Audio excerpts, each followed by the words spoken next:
Kisah kelahiran Nabi Muhammad Shallallahu Alaihi Wasallam. Mekah yang semula hanya ditinggali oleh Hajar dan Nabi Ismail, seiring dengan berjalannya waktu, berubah menjadi sebuah negeri yang besar. Berkat doa Nabi Ibrahim, negeri itu sungguh mendapatkan berkah dari Allah. Masyarakatnya hidup dalam kecukupan dan sejahtera. Beribu-ribu tahun kemudian, Mekah berubah menjadi negeri yang sangat kejam.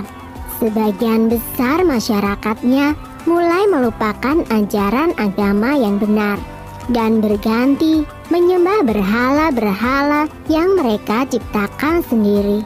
Di antaranya adalah Saman, Watan, Nusyun, dan masih banyak lainnya.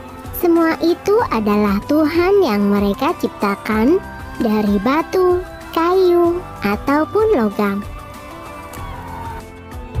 Kaum Quraisy menganggap harta adalah segalanya. Bagi yang memiliki harta paling banyak, dialah yang akan menjadi pemimpin. Demi mencapai kehormatan dan kedudukan, mereka menghalalkan segala cara. Karena itu pula, mereka seringkali terlibat dalam perselisihan dan kadang-kadang menimbulkan perang antar saudara. Bukan hanya Tuhan mereka saja yang berubah, sifat dan perilaku masyarakatnya pun juga berubah. Kaum Quraisy yang secara turun-menurun menguasai Mekah dan Ka'bah mulai membentuk kelompok masing-masing. Mereka sangat berkuasa dan kaya raya. Namun kekayaan itu mereka dapatkan dengan cara yang tidak halal, merampok, memeras rakyat kecil, berjudi, curang dalam berdagang, dan perbudakan yang sangat kejam. Zaman di mana kaum Quraisy hidup dengan cara yang kejam disebut zaman jahiliyah.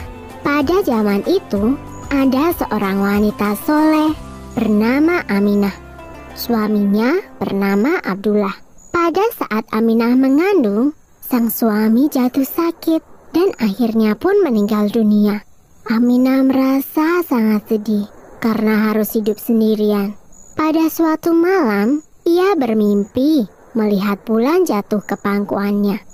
Menurut ahli tafsir mimpi, kelak anak yang dikandung oleh Aminah akan menjadi orang yang dihormati. Mekah dan Ka'bah semakin ramai dan berkembang. Orang dari segala penjuru selalu berkunjung ke Mekah untuk beribadah dan juga berdagang. Kemajuan Mekah membuat Abraha, seorang gubernur di Yaman, merasa kesal.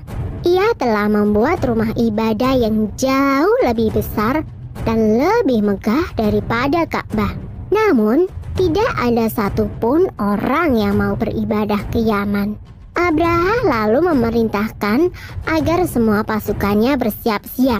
Mereka akan menyerang Mekah dan menghancurkan Ka'bah.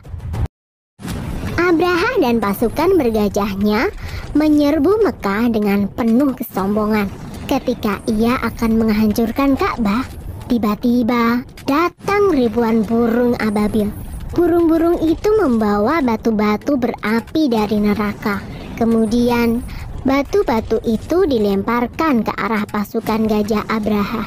Dalam sekejap mata, pasukan Abraha berhasil dikalahkan dan Ka'bah pun dapat diselamatkan. Tahun itu kemudian disebut dengan Tahun Gajah. Pada Tahun Gajah itu pula, Aminah melahirkan putranya. Ia memberikan nama Muhammad, sebuah nama yang tidak lazim untuk anak-anak kaum Quraisy. Ialah Nabi Muhammad, nabi terakhir yang diutus oleh Allah. Ia dilahirkan pada hari Senin, 12 Rabiul Awal, Tahun Gajah. Selesai. Sumber dalam Al-Quran terdapat dalam surat Al-Fil ayat 1-5 yang artinya, apakah kamu tidak memperhatikan bagaimana Tuhanmu telah bertindak terhadap tentara bergajah? Bukankah Dia telah menjadikan tipu daya mereka untuk menghancurkan Ka'bah itu sia-sia, dan dia mengirimkan kepada mereka burung yang berbondong-bondong yang melempari mereka dengan batu berasal dari tanah yang terbakar. Lalu dia menjadikan mereka seperti daun-daun yang dimakan ulat.